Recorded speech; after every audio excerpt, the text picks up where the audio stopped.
இன்னும் ரொம்ப சிந்தனையிலே இருக்கா கல்வி பிள்ளைமணிமா நேற்று சட்டசபையில் பார்த்தீங்களா? நம்ம சிஎம் சார் வந்து என்ன தெரியுமா சொல்லியிருக்காங்க? அனைத்து எம்எல்ஏக்கும் வந்து கார் வழங்கப்படும்னு சொல்லியிருக்காங்க. எனக்கு என்னமோ சிஎம் சார் வந்து நம்ம மக்களோட பணத்தை வேஸ்ட் பண்ணுறாங்கன்னு தோணுது. இப்போ தான் ஆட்டமே சூடு பிடிக்குது, உனக்கு தெரியலையா?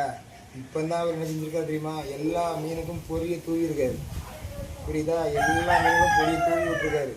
இனிதான் பாரு அந்த பொரியில் எத்தனை மீன் சிக்குதுன்னு மட்டும் பாரு. கார் எவங்கிட்ட இருக்குது, கார் எவங்கிட்ட இல்லை, அத்தனை இதில் வரும் பாரு, லிஸ்ட்டாக வரும். பத்தாவதுக்கு இன்ஸ்டாகிராம், யூடியூப் எல்லா இதுலையும் எனக்கு இவனுக்கு கார் இருக்குது, இவனுக்கு கார் இல்லை, அவனுக்கு கார் இருக்குது, இவனுக்கு கார் இல்லை, இதுதான் வந்துக்கிட்டே இருக்கும் பார். அதிலேயே என்ன செஞ்சிடலாம், எவனுக்கு கொடுக்கணும் எவனுக்கு கொடுக்கக்கூடாதுங்கிறது ஒரு முடிவு எடுப்பார். அப்படி தான் வரும். வேணா பாரு, இப்படி தான் வரப்போகுது. நல்லா பார்க்கணும். ஒரு 9 பேர்கிட்ட வேணா கார் இருக்காது. அதுவும் தாவேக கட்சியாக இருக்க ஒரு 9 பேருக்கு வேணா கார் இருக்காது, தவிர மிச்சம் எல்லார்ட்டையும் கார் இருக்கும். ஒன்றுக்கு 3-4 கார் வச்சு. அது அப்படி சொல்லியிருப்பாங்க. இப்போ விஜய் சார் சொல்லும் போது என்ன சொல்லுவார் தெரியுமா?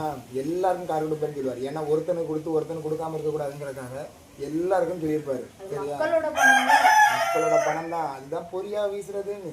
எல்லாருக்கும் கொடுப்பாங்களா? இணையதளத்தில் எப்படி பரவும்? அப்படி சுற்றிட்டே இருக்கும், ரவுண்ட் அடிச்சுமா பரவிட்டே இருக்கும். இவன்ட்ட இருக்குது, இவன்ட்ட இல்லை, ஏன் மீன் பண்ணுறீங்க, எதுக்கு கொடுக்குறீங்க, என்ன விஷயம் அப்படின்னு சொல்ல முடியல. அந்த பொரியில் மாட்டுவாங்க, அத்தனை பேரும் மாட்டுவாங்க. அப்புறம் என்ன சொல்லுவாங்க லாஸ்ட்டில்?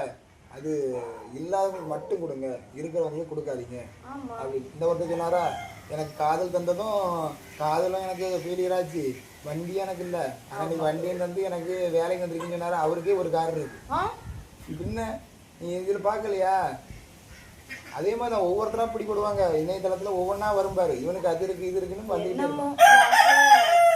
விசாரிச்சு கொடுத்தா ஓகே, இல்லாத பாவத்தை கொடுத்து போட்டு. ஒன்று சொல்கிறேன் கேரு, விஜய் சார் எதுவுமே யோசிக்காமல் பண்ண மாட்டார், எல்லாம் யோசிச்சா பண்ணுவார். அவர் சாதாரண ஒரு விஷயம் பண்ணாலும் அது நல்லதாக இருக்கும். நல்லதை நல்லதே நடக்கும். சரி, கல்ல தேவை போகணும், அது நேரம் இல்லை.